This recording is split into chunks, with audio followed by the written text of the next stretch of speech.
નમસ્કાર દર્શક મિત્રો, જિંદગી કેફેની આજની વિશેષ ચર્ચામાં હું ફાલ્ગુની શાહ આપ સૌનું સ્વાગત કરું છું. મિત્રો, ભારતનો દરિયાઈ ઇતિહાસ એ પશ્ચિમી સંસ્કૃતિના જન્મ પહેલાંનો ઇતિહાસ છે. ઇતિહાસમાં નોંધાયું છે કે ભારતીય જહાજો જાવા, સુમાત્રા જેવા દેશોની સાથે વેપાર કરતા હતા. પેસિફિક અને હિન્દ મહાસાગરોના અન્ય દેશો સાથે પણ એનો વેપારિક સંબંધ હતો. એલેક્ઝાન્ડર એટલે સિકંદર જ્યારે આવ્યો તે પહેલાંની ગ્રીક કૃતિઓમાં પણ ભારતનો ઉલ્લેખ મળે છે. એટલે ગ્રીસ સાથે આપણા સંબંધો હતા અને ભારતનો રોમ સાથે પણ સમૃદ્ધ વેપાર હતો. બે પ્રતિષ્ઠિત ભારતીય ખગોળશાસ્ત્રીઓ આર્યભટ્ટ અને વરાહમિહિર એમણે અવકાશી પદાર્થોની સ્થિતિનો સચોટ અવલોકન કર્યું અને એવો નકશો બનાવ્યો કે જેમાં ઉપર તારાની પરિસ્થિતિ પ્રમાણે જહાજની સ્થિતિની ગણતરી કરવાની એમણે પદ્ધતિ વિકસાવી. હમણાં આજને આધુનિક યુગમાં જે હોકાયંત્ર વપરાય છે, કંપાસ, એ ચુંબકીય હોકાયંત્રના પહેલાં એના પુરોગામી તરીકે 4મી કે 5મી સદીની આસપાસ મત્સ્ય યંત્ર ઉપયોગમાં લેવાતું હતું. એમાં લોખંડની એક માછલી રહેતી જે તેલના વાસણમાં તરતી અને ઉત્તર દિશા તરફ એ નિર્દેશ કરતી. આમ ભારતીય દરિયાઈ શક્તિઓ સદીઓથી અદ્ભુત રહેલી છે. પણ વધારે નવાઈની વાત તો મારે હવે કહેવી છે, દરિયાઈ કૌશલ્યમાં આપણા ગુજરાતના યોગદાન વિશેની. જો હું એમ કહું કે વિશ્વનું સૌથી પહેલું ભરતીનું બંદર એ ગુજરાતના દરિયાકાંઠે હાલના માંગરોળ નજીક હડપ્પન સંસ્કૃતિ દરમિયાન એટલે કે લગભગ 2300 BCની આસપાસ લોથલમાં બનાવવામાં આવ્યું હોય એવું મનાય છે. તો આપણને આ વાત માનવામાં આવશે. 19મી સદીના એક કચ્છી નાવિકની લોગબુક જેનું નામ હતું ઋગ્વેદ, એ લગભગ 2000 BCની આસપાસ લખાયેલું હતું. એમાં વરુણને સમુદ્રી માર્ગોનું જ્ઞાન હોવાનું શ્રેય આપવામાં આવ્યું છે. અથર્વવેદમાં પણ એવી હોડીઓનો ઉલ્લેખ છે જ્યાં 100 વહાણો એકસાથે ચાલતા હતા. અને હજી એક વાત ઉમેરું કે ચાંચિયાઓ દ્વારા થતી મુશ્કેલીના કારણે બ્રિટિશ ઈસ્ટ ઇન્ડિયા કંપનીને આપણા ગુજરાતના સુરત નજીક સ્વાલી ખાતે એક નાનો કાફલો રાખવાની ફરજ પડી હતી. લડાયક જહાજોનો પહેલો સ્ક્વોડ્રન ત્યારે 5મી સપ્ટેમ્બરે 1612માં આવ્યો હતો, જે એ સમયે ઈસ્ટ ઇન્ડિયા કંપનીના મરીન તરીકે ઓળખાયો હતો. અને આમ ગુજરાતની ભૂમિ ઉપરથી શરૂ થયો હતો ભારતીય નૌકાદળનો ઇતિહાસ. આજે જ્યારે આપણે નૌસેના દિવસ ઉજવી રહ્યા છીએ ત્યારે મારે વાત એ કરવી છે કે 1971ના ભારત પાકિસ્તાન યુદ્ધમાં ઓપરેશન ટ્રાઇડન્ટ દરમિયાન ભારતના નૌકાદળના વિજયને માન આપવા માટે દેશમાં આજના દિવસે એટલે કે 4મી ડિસેમ્બરે ભારતીય નૌકાદળ દિવસ તરીકે ઉજવવામાં આવે છે.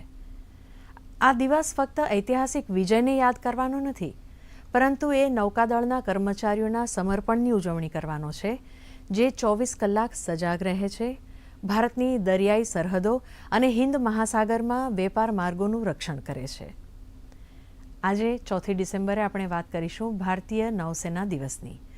આજની ચર્ચામાં ભાગ લેવા માટે દૂરદર્શનના સ્ટુડિયોમાં ઉપસ્થિત છે નૌસેનાના નિવૃત્ત કોમોડોર શ્રી ઉત્પલ વોરાસી. સર, આજની આ ચર્ચામાં અને દૂરદર્શનના સ્ટુડિયોમાં આપનું હાર્દિક સ્વાગત છે. Thank you so much. બહુ ખૂબ જ આભાર આપનો. સર, ભારતનો અને ખાસ કરીને ગુજરાતનો લાંબો દરિયાકાંઠો છે. એટલે આટલી દરિયાકાંઠાની લાંબી સરહદો જ્યારે હોય દેશની કે રાજ્ય તરીકે આપણી, ત્યારે સ્વાભાવિક રીતે એનું મહત્ત્વ વધી જાય, એની સરહદોની એની રક્ષણનું બી, એની સુરક્ષાનું બી મહત્ત્વ વધી જાય. તો એ વખતે આપ આ નૌકાદળની દિવસ જે આપણે મનાવીએ છીએ એના વિશે આપ કહેશો કે આ સંદર્ભમાં આપણી નૌકાદળ કેમ આપણું આટલું મહત્ત્વનું છે અને આપણી સીમાઓની સુરક્ષા શા માટે મહત્ત્વની છે? ફાલ્ગુનીબેન, તમે જે જાતનો ઐતિહાસિક રનડાઉન આપ્યું અને એને જો હું આગળ વધારું તો આપણો દેશ છે ઇઝ એ પેનિન્સ્યુલર કન્ટ્રી. બિલકુલ. અને મેરીટાઈમ ટ્રેડિશન્સ આપણા દેશની એટલી બધી સ્ટ્રોંગ હતી કે તમે ગુજરાતથી પણ તમે નીચે આવો અને સધર્ન પાર્ટ ઓફ ઇન્ડિયાની અંદર પણ જુઓ તો પહેલાં મહારાષ્ટ્રની અંદર કનોજી, આંગ્રે, એ પછી શિવાજીનું આખું જે નૌકાદળ ને બધું હતું ને જેમણે બ્રિટિશર્સને એની સામે લડાઈ લડી. એ પછી ચોલા એમ્પાયર, પછી સાતવાના એમ્પાયર, વિશાખાપટ્ટનમ ને તમે ઈસ્ટર્ન કોસ્ટમાં જાઓ. સો એ અને જિયોગ્રાફિકલ લોકેશન જો ભારત દેશની તમે જુઓ from maritime point of view તો the southern peninsular part is jutting out in the Indian Ocean and one side is the Arabian Sea, other side is Bay of Bengal, down below is Indian Ocean, and it also gives you connectivity from through the Malacca Straits, one side the Persian Gulf, and historically we have been dominating the seas. Correct. Somehow, unfortunately, after the British the domination of India for 200 years, we seem to have lost the connect with the maritime I traditions. think Portuguese આવ્યા પછી આપણું દરિયાઈ ક્ષમતામાં થોડુંક ઓછું થયું. અને the history will prove that whenever India was attacked from the landward side, whether it was by Mughals, Muhammad Ghazni, and whatever you can say, the history is in front of us. But whenever you were attacked from the seaward side, you lost your freedom, you lost your sovereignty. Whether it was French, whether it was Portuguese, whether it was British, East India Company, and still we, our eyes did not, open up.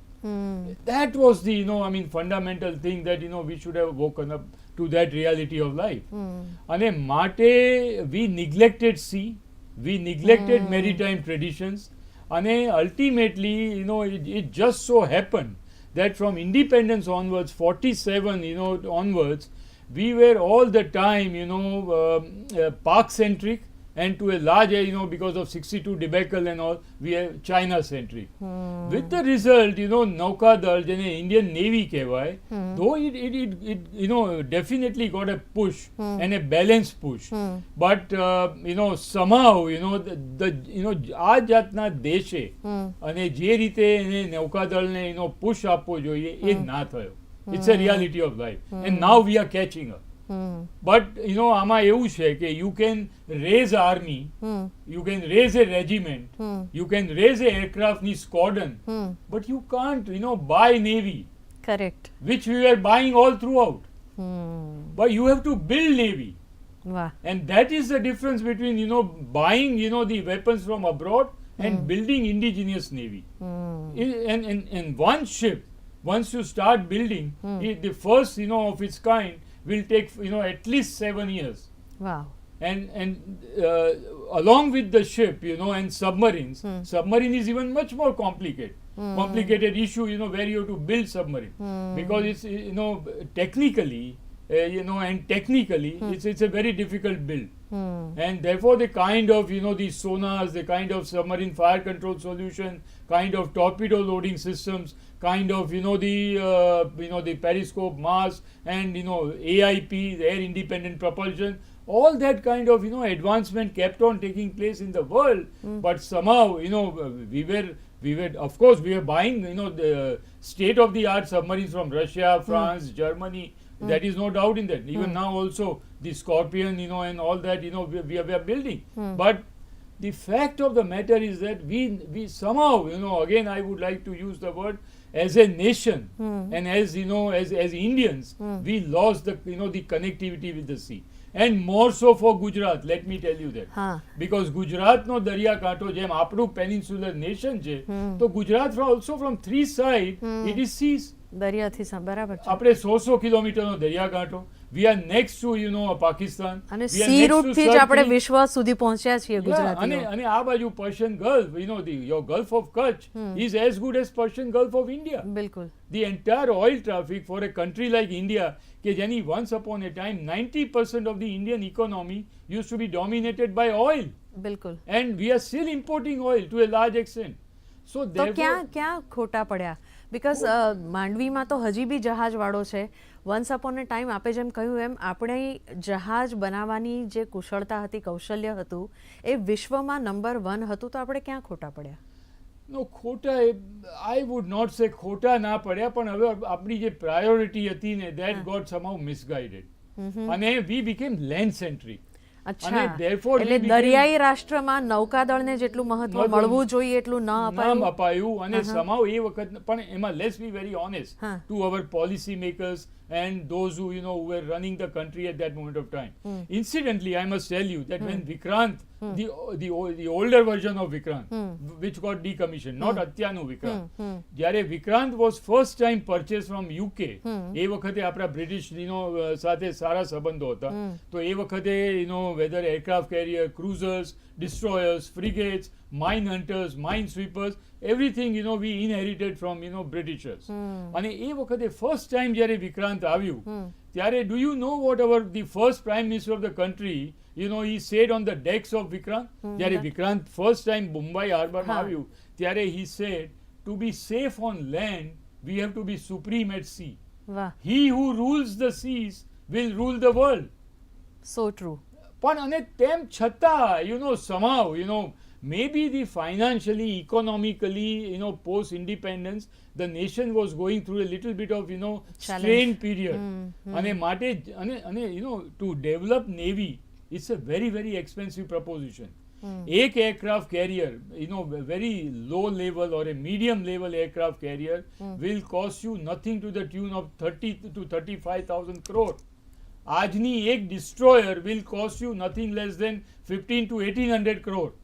One submarine will cost you about 1500 crores. અને તેમ છતાં એ બધું રાખવું બી જરૂરી છે સુરક્ષા માટે. And therefore what was incumbent upon the policy makers was to first of all find this kind of funding support for a balanced development of the navy.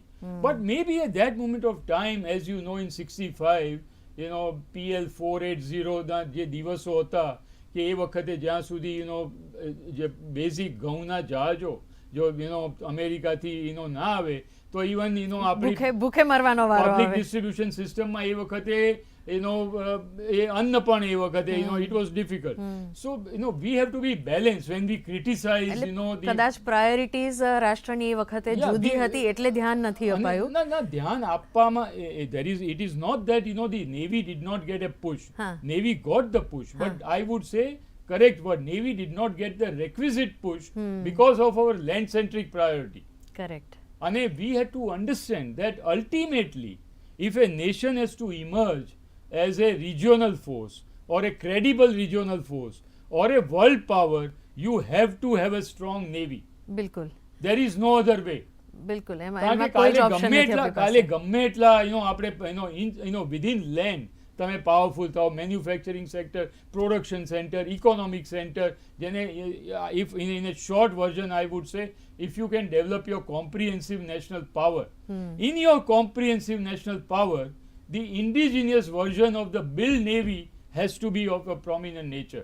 Very if true. you do not have that, you will still be lagging. And you cannot become Vishwaguru. You will have to face the consequences. આજે US Navy, why it is or rather USA is so powerful and is called the world power navy. Is because of the strong navy. True. You name a thing and the Secretary Defense he gives the order and the navy takes over the entire straits. The aircraft carriers and carrier battle groups, they start operating, whether it is Taiwan Strait, whether it is off Japan, whether it is Indian Ocean, you name a thing. બિલકુલ. એટલે કોઈ પણ રાષ્ટ્ર માટે નૌકાદળ આટલું બધું અગત્યનું છે જ, અને ખાસ કરીને આપણા જેવા દરિયાઈ રાષ્ટ્ર માટે. ચર્ચામાં આગળ વધીએ તે પહેલાં પોરબંદરથી અમારા એક દર્શક મિત્ર જોડાયા છે, દીપકભાઈ. જી દીપકભાઈ, આપનો સવાલ કહેશો? હા જી, નમસ્તે બેન. નમસ્તે. હું એ જાણવા માંગુ છું કે નૌસેના અને કોસ્ટગાર્ડ વચ્ચે શું તફાવત છે અને બંનેની કામગીરી શું છે? જી, બહુ સરસ સવાલ અમારા દર્શક મિત્રએ પૂછ્યો છે. બહુ સરસ સવાલ છે. You see, જ્યારે 47ના ઇન્ડિપેન્ડન્સ પછી ટિલ ધ ટાઈમ કોસ્ટગાર્ડને જ્યારે એમનું કમિશનિંગ થયું અને કોસ્ટગાર્ડને ઓપરેશનમાં લાવવામાં આવ્યા ત્યાં સુધી Indian Navy was also doing એ જે કોસ્ટગાર્ડની જે કંઈ બધું કામ હતું એ ઇન્ડિયન નેવીના જહાજો કરતા હતા. પણ નેવી અને કોસ્ટગાર્ડની બેઝિક કેપેસિટી અને basic requirement are totally different. Okay. Like Coast Guard, it is for taking care of pollution, fishermen control, revenues, related problem, counterfeit currencies, અને piracy at sea, and આ જે જાતના બધા કામ હતા એ કોસ્ટગાર્ડના શિપ્સે કરવા જોઈએ. નાઉ ઇન્ડિયન નેવીના જ્યારે ફ્રિગેટ્સ, ડિસ્ટ્રોયર્સ, એરક્રાફ્ટ કેરિયર બેટલ ગ્રુપ, આ બધા જાતના જેનું the basic nature of work is to go to war. is to protect the maritime boundaries, maritime frontiers. અને આ જ્યારે કામ કરો ત્યારે તમારા જે જાતના ship hours or engine hours you cannot waste it. કારણ કે દરેક શિપના એન્જિન્સના દરિયાની અંદર ચાલવા માટેના યુ હેવ ટુ એની સાયકલ હોય, એની પ્રોપેલિંગ અવર્સ અને ઓપરેશનલ સાયકલ હોય. વન્સ દેટ ઓપરેશનલ સાયકલ જે કન્ઝ્યુમ થઈ જાય then it has to go into docking. And once it gets resting docked, period જરૂરી છે. તો એ જે ઓપરેશનલ સાયકલ એ હોય હંમેશા ઓછું પડે. માટે smugglers, maritime pollution, oil slicks, piracy at sea, fishermen control, આ બધું કોસ્ટગાર્ડની પીસ જવાબદારી અવર્સમાં એ કોસ્ટગાર્ડની રિક્વાયરમેન્ટ. બિલકુલ. અને માટે coast guard was commission and coast guard એના ઇન્ડિપેન્ડન્ટ એસેટ્સ આપવામાં આવી અને કોસ્ટગાર્ડને સ્ટ્રોંગ બનાવવામાં આવ્યું. અને આપણે દર્શકને જણાવવું જોઈએ કે Indian Coast Guard has really proved its mettle અને proved its existence in no uncertain terms. આ બધા કામ કરવા પાછળ જેને કહેવાય કે in coastal waters and to a large extent even bridging the gap between the international waters and coastal waters, Coast Guard has really done a wonderful job. એક નાનો ટેકનિકલ સવાલ અમારા દર્શક મિત્રના સવાલના અનુસંધાને પૂછવા માંગીશ કે કોસ્ટગાર્ડ એ સ્વતંત્ર આઈડેન્ટિટી છે કે ઇટ વર્ક્સ અંડર નૌસેના? No, it does not, it's a very difficult question to answer. Okay. Because as of now Coast Guard totally functions under Ministry of Defence. Okay. So therefore Army, Navy, Air Force and then Coast Guard is also placed under Ministry of Defence. Okay. But now તમે જે કહ્યું છે બહુ જ જરૂરી સમજવાનો જરૂર છે કે whenever the either the emergency is declared or if the nation goes to war or if the hot war situation like or that kind of situation comes up, Coast Guard will come under the operational control of Navy. અચ્છા. But otherwise in the peace time Coast Guard will operate Works as an independent individually. entity. Correct. And it will have its own the force development plans. Bilkul. But as soon as there is a fundamental requirement of going to some kind of a hot scenario for a nation, Coast Guard will automatically be brought under the operational control of the Navy. Correct, perfect. મને લાગે છે સરે અમારા દર્શક મિત્રના સવાલનો ખૂબ જ સરસ અને વિસ્તૃત જવાબ આપ્યો છે. ચર્ચામાં આગળ વધીએ તે પહેલાં લઈએ એક નાનકડો વિરામ.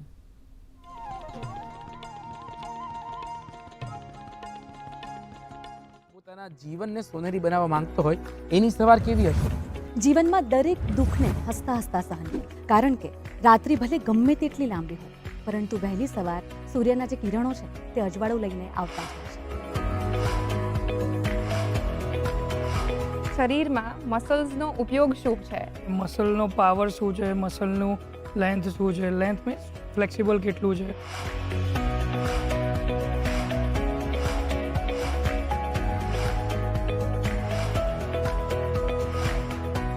कोई शादी अटेंड कर ली थी अचानक से? शादी में बारात में इन्वॉल्व कर लिया. આ પ્રકારના એલિગેશન્સ લાગતા આવ્યા છે કે મારા મનની વાત જાણી લે. સોશિયલ મીડિયામાં જે કોઈ એલ્ગોરિધમ છે એ માત્ર એ વાતો પર ફોકસ છે. જુઓ ગુડ મોર્નિંગ ગુજરાત સોમવારથી શુક્રવાર સવારે 7 કલાકે માત્ર ડીડી ગિરનાર અને DD news Gujarati YouTube channel પર. बाबू समझो इशारे हॉर्न पुकारे पम पम पम यहाँ चलती को गाड़ी कहते हैं प्यारे पम पम पम. बार बार देखो हजार बार देखो के देखने की चीज है हमारा दिल रुबा. डाले हो डाले हो डाले हो ऐ मेरी ज़ोहरा जबीं तुझे मालूम नहीं तू अभी तक है हंसी और मैं जवान तुझ पे कुर्बान मेरी जान मेरी जान.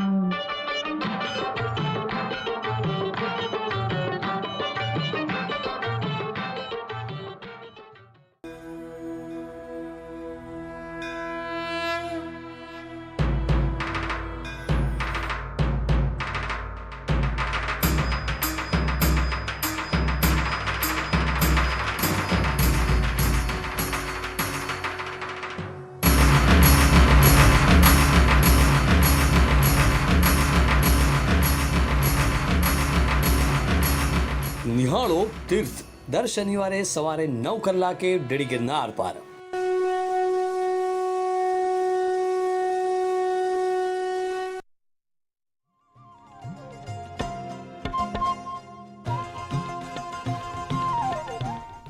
ભારતીય નૌસેના દિવસની આ વિશેષ ચર્ચામાં આપનું પુનઃ સ્વાગત છે. સર, જે ઓપરેશન ટ્રાઇડન્ટ હતું 1971 પાકિસ્તાન સાથેના યુદ્ધ વખતનું, એ ઓપરેશન ટ્રાઇડન્ટ વિશે કાંઈ કહી શકો? એની કોઈ સ્મૃતિઓ હોય તો? ના, ચોક્કસ. ઓપરેશન ટ્રાઇડન્ટ એક એવું ઓપરેશન હતું કે જેને પાકિસ્તાનને એની ઘૂંટણે લાવી દીધું. અને વાય એ જાતની સિચ્યુએશન ઊભી કરવામાં આવી અને એની અંદર નૌકાદળનો મહત્વ હતું, રોલ હતું, એ આપણે થોડું ડિસ્કસ કરી શકીએ.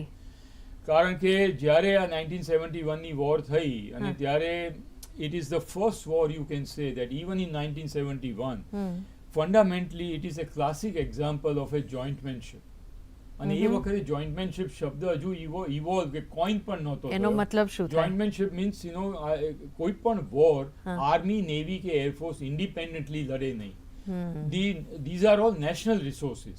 These are comprehensive national power, military power, and therefore they have to be, they have to be brought together, and they have to be in a concise manner.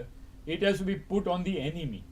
So that the effect that is achieved is not independently theater wise, but it is as a wholesome manner. So મારે તમે જો ખરેખર જુઓ તો 3 services chief એ વખતે they independently planned, but they were constantly they were in touch with each other. Collaboration ખરું. The collaboration, collation, intelligence gathering, based on that repositioning of forces, re-exercising the aims and objectives, military aims and objectives. It continuously thatu. And it so happened that the political leadership also gave a total go ahead to the 3 services and say that make my day. Correct. So on that basis, when this kind of planning was taking place, Indian Navy had very recently acquired the missile crafts from Russia. They were called missile boats. And there was a squadron, 2 squadrons of missile boats. But being missile boats and missile craft, they had a very limited range. So they were based at Mumbai. Now Pakistan and Pakistan Navy admirals and Pakistan planners, military planners, they could never imagine that such a crafts with very limited range could ever reach Karachi. Mumbai થી કરાચી તો નહીં જ પહોંચી શકે એવું લાગ્યું. કેવી રીતે તમે આ એટેક થઈ શકે? Correct. So they were absolutely confident of that fact કે ભલે ને they were acquired, but એની રેન્જની બહાર છે, outside the missile range. બિલકુલ. So now what Admiral Nanda that time he did that okay મારી પાસે missile boats છે ને, missile craft range નથી, I will tow that. Acha, tow? So it was taken under a tow by a larger, the naval ships. Okay. And they were towed to a destination from where, in the middle of the night, they were said, now it is all your job. Wow. And they were let loose. Now these missile boats also took, certain amount of logistic support from Gujarat coast. Acha. Now they whilst going, that is called increase. So they from the seaward side, the Indian Navy had already blocked the entire North Arabian Sea. Correct. And anything that was coming from Persian Gulf. So Pakistan was deprived of oil traffic. There was nothing coming inside. So, but Pakistan had a great amount of strategic reserve, oil reserve, POL jene kehvaય. The petrol, oil and lubricants. પણ એની ઉપર જ attack થયો. Which is necessary for the progressing of war. Air Force ના aircraft કેવી રીતે ઉડશે, army ની ટેન્કો કેવી રીતે ચાલે, નેવી ના ships ક્યાંથી. પણ આપણે ટાર્ગેટ જ એ કર્યું. So now this missile boats had that intelligence and the strategic oil reserve farm which was having this kind of જેને જથ્થો કહેવાય, they knew about it and the coordinates and everything was with her. These missile boats were let loose, and on the night of 3rd and 4th December early morning they let loose the missiles. Correct. And these missiles were so lethal that they went and with the homing head device they went and struck that strategic farm. Karachi આખું ભડકે બળ્યું. કરાચી ભડકે બળ્યું નહીં, કરાચી એવું ભડકે બળ્યું કે 15 દિવસ સુધી ભડકે બળ્યું. વાહ. અને the entire strategic reserve or POL reserve was absolutely destroyed. Now Pakistan had no strategic reserve. માટે it was not possible to pursue the or progress the war. અને માટે Pakistan came on its knees correct, and એટલે ultimately શરણાગતિ surrendered સ્વીકારી. Pakistan. એટલે આ આપણે નૌસેના દિવસ કેમ ઉજવીએ છીએ એનું મહત્વ સરે ખૂબ જ સુંદર રીતે સમજાવ્યું. રાજકોટથી સંદીપભાઈ અમારી સાથે જોડાયા છે. જી સંદીપભાઈ, સમય ઓછો છે, ટૂંકમાં આપનો સવાલ કહેશો. તમારો ટીવીનો વોલ્યુમ બંધ કરી દો ભાઈ. જી જી સર. હા જી મેડમ. જી સર, મારે તમને એ પૂછવાનું હતું. Good afternoon sir. Good afternoon. મારે એ પૂછવાનું સર કે આમાં જે સી બોર્ડર ભાઈ દરિયાઈ સીમાઓ અલગ અલગ દેશની છે. હા હેલો. હા હા, હું સાંભળી રહ્યો. એ કઈ રીતે નક્કી થાય છે સર? જુઓ, દરિયાની જેમ લેન્ડ જમીન ઉપર જે જાતની લાઇન ઓફ કંટ્રોલ કહેવાય, કોઈ લાઇન ઓફ એકચ્યુઅલ કંટ્રોલ કહેવાય, જેને ફેન્સિંગ કરાય અને જેને બોર્ડર કહેવાય, એવી દરિયામાં એવી કોઈ બોર્ડર હોતી નથી. પણ જે 12 નોટિકલ માઇલ્સનો જે એરિયા છે એને કોસ્ટલ વોટર કહેવામાં આવે. અને એની પછી આગળ જેમ જેમ તમે જતા જાઓ એમ એના નોમેનક્લેચર હોય છે અને ultimately that comes to international water. માટે જે એક્સક્લુઝિવ ઇકોનોમિક ઝોન કહેવાય EEZ, કે જેની પર પોતે જે દરેક દેશ એની સોવરેન રાઇટ્સ અને એના જે મિનરલ્સ ને એમાંથી નીકળે અને ઓઇલ ને બધું નીકળે એની પર જે એના રાઇટ્સ ક્લેમ કરી શકે એ 200 નોટિકલ માઇલ સુધી હોય છે. માટે તમારે લેન્ડવર્ડ સાઇડથી તમે આઉટવર્ડ જાઓ એ પ્રમાણે એ નક્કી થતું હોય છે. પણ દરિયામાં કોઈ જાતની ફિક્સ બોર્ડર હોતી નથી. અને માટે આ સર ક્રીક જો તમને જો ખ્યાલ હોય ગુજરાતની અંદર, તો સર ક્રીકમાં પાકિસ્તાન સાથે આ જ પ્રોબ્લેમ થાય છે કે જ્યારે એના વહેણ બદલાય અને જે રીતે એની અંદર જે પાકિસ્તાનનું વર્ઝન છે અને આપણું વર્ઝન છે એની અંદર આ જ difference of opinion, difference of reality થાય છે. અને એના માટે જ ઘણી બધી વખત આપણા માછીમારો ભૂલથી એમની સીમામાં પ્રવેશી જતા હોય છે. એટલે એકચ્યુઅલ કોઈ લાઈન નથી જે જમીન માટે આપણે કરી શકીએ એવું દરિયામાં ડિમાર્કેશન ક્લિયર કોઈ નથી. એટલે there is called IMBL. India Pakistan scenario કહો તો there is an IMBL, international maritime boundary line. પણ that international maritime boundary line exist on the chart. Correct. And જે મેજર શિપ્સ ને એરક્રાફ્ટ જે ઓપરેટ કરે એ લોકોને ખ્યાલ હોય, નાના માછીમારોને ખબર નથી હોતી. અને માટે એ લોકો ભૂલથી ત્યાં જતા રહે. એમને તો જે ફિશનો જે કેચ કરવાનો હોય, જેને ફિશિંગ કેચ કહેવાય, એ લેવા. અને ત્યાં જે let's be very honest about it, કે પાકિસ્તાન સાઈડે જે જલપરી નામની જે ફિશ થાય છે એ એટલી એક્સપેન્સિવ અને એટલી એની ડિમાન્ડ હોય છે કે એ પકડવા માટે મોટા ભાગના ગુજરાતના માછીમારો જતા હોય.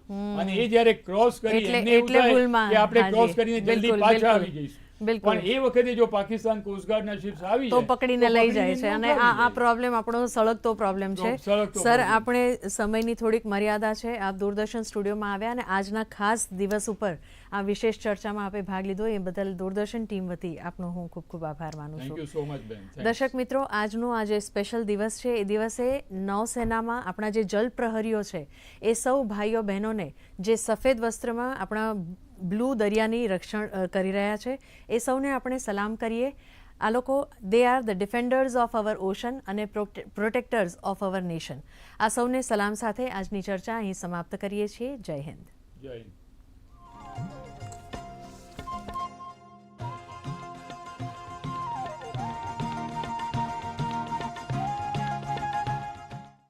શુભ પ્રભાત. ગુડ મોર્નિંગ ગુજરાતમાં